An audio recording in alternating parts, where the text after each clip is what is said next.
What is up, guys? Rick Hackus here, and it's Saturday, so it's time to go over some more amazing community-designed exotics in Destiny. Now, this is one of the only places on the internet where you can submit your exotic idea and have a realistic concept art made for it. So this week's exotics that we're going to go over came from the comments section of last week's video. Now, this is all made possible by the artist Benjamin Radiman, who makes these amazingly realistic exotic concepts. His art station is linked in the description down below. You should definitely check it out after the video if you want to see more exotics that were created and not featured in this video, including more information on the exotics featured in this video and speed builds of how he actually creates these weapons. Now, near the end of the video, I'm going to go over the proper way to submit your idea along with some tips to help you get selected. But first, we need to go over which exotics are featured in this week's video. The first exotic concept we're going over is the Celestial Wrath exotic hand cannon concept by Cat Dude Hyro. Now, this weapon does have two very unique perks. The first is a passive perk called Regal Light. Gain greatly increased recovery and weapon handling when standing in direct sunlight while this weapon is equipped. Now, I'm not quite sure whether this idea is insane or brilliant, but it's just a very interesting idea. Like, if you think about, a PvP map, a Crucible map, there's likely going to be areas on it where there's, sunlight beating down, and then areas of indoors, and kind of forcing yourself to move to those outside areas, move into sunlight so you can actually get some sort of bonus. That's a pretty cool idea, and it does play in the whole Guardians are, the light and they're versing the darkness idea within Destiny. I'm not sure how practical it is to actually get implemented by Bungie, but it's an interesting idea nonetheless. This also has an exotic perk called Heavenly Grace. Whenever you consume a grenade or melee charge, you refill this weapon's magazine from your reserves. That is definitely interesting, and that adds a totally balanced but also useful gameplay element. So if you're fighting with this gun, you're shooting a couple enemies, you can actually have a well-timed grenade. Like, you can shoot the enemies first, and when you're getting low on your magazine, then throw a grenade, and then your magazine is going to be totally refilled. You can keep shooting. So you can really get a tactical advantage by planning when you're going to throw your grenades and when you're going to use your melees with that perk. I love that idea. The next exotic concept we're going over is the Rapid Retriever exotic auto rifle concept by Bra Mango. This auto rifle has the exotic perk Retrieved. Precision kills with this weapon will automatically pick up any ammo that the enemy killed has dropped. That is quite interesting. So it's not necessarily giving you more ammo than you would already receive. It's just eliminating the trip you're going to have to make to go and actually pick up that ammunition. Now, because it's a primary, don't see that perk coming in incredibly often in PvP, and especially since you can only get other types of ammo, special and heavy, from actual, like, the crates that drop in PvP rounds, but this could actually be quite useful in PvE. There's a lot of scenarios in PvE encounters where you're holding out in certain locations. Let's say it's a nightfall with a burn on and you really can't kind of come out in the open and go and get that heavy or that special ammo that you really need. But when you're utilizing this gun, shooting all those enemies will automatically pick up that ammunition. That is quite useful. And again, I really see this actually having very real usages in PvE encounters. Good idea, Bra Mango. The next exotic we're going over is another auto rifle, the Unchained Betrayal by Hyplexity.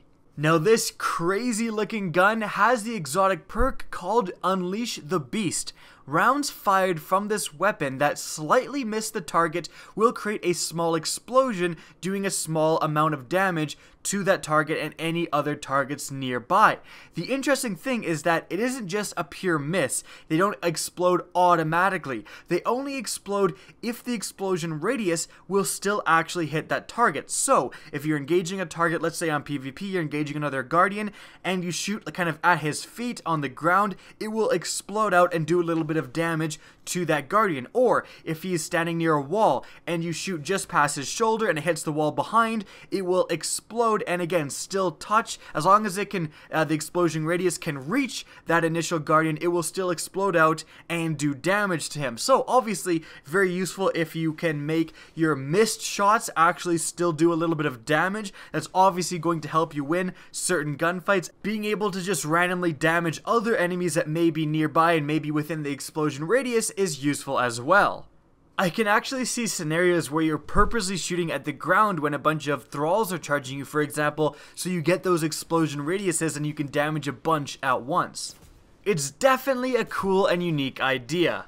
The next exotic concept we're going over is the Heart of the Forge exotic pulse rifle concept by a trapper. Now this weapon, as you can clearly see, does solar damage, which I think is totally reasonable. It kind of doesn't make sense that the Xylo Supercell is really the only primary in year 2 that does elemental damage. Now this weapon features 2 exotic perks. Firstly, the passive perk Overheat. Solar bullets fire in bursts of 2, and that's kind of a cool idea. We don't really have a 2-round burst pulse rifle in the game right now. The actual unlocked exotic perk is Killmaster. Precision kills ignite the next foe, causing damage over time. Now trust me, I know that sounds like a Thorn, and I am not a Thorn fan. However, this gun would be definitely a little bit more balanced than the Thorn is because you actually have to get a precision kill before the whole damage over time thing becomes active. So unlike the Thorn where it's automatically active and every single kill with every single shot you are getting that damage over time. With this gun you actually have to get a precision kill on an enemy before you engage that damage over time.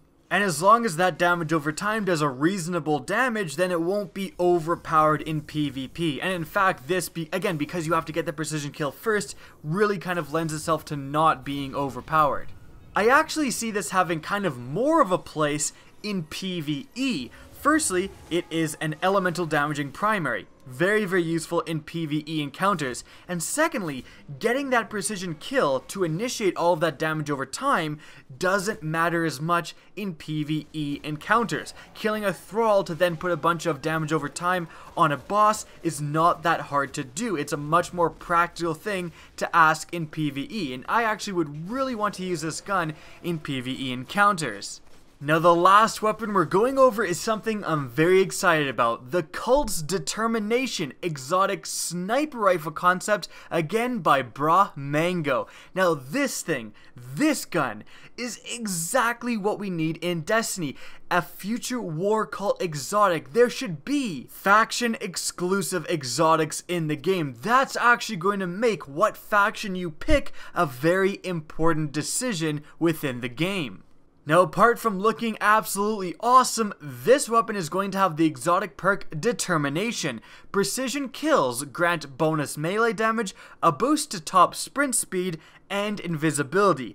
I do think that maybe that perk is a little overpowered. It seems like it's just like a precision kill does this and this and this and makes you invincible, but I think that there is some merit to this idea. Firstly, the invisibility is much less overpowered than you guys think for getting a precision kill. You actually have to go out and get a kill. Now this is in contrast to an exotic that's already in the game, the Patience and Time, and that turns you invisible for just aiming down sights. You don't actually have to get a kill. You just aim down sights and you automatically become invisible. And if that's not overpowered, it doesn't really seem like getting a kill having to actually go out and land an actual precision kill and then turning you invisible is going to result in something that's incredibly overpowered. Maybe I would eliminate one of the other aspects. Maybe it doesn't do bonus melee damage, or maybe it doesn't impact your top sprint speed, but the idea of getting a kill and then turning invisible, I don't think in and of itself is such an overpowered idea.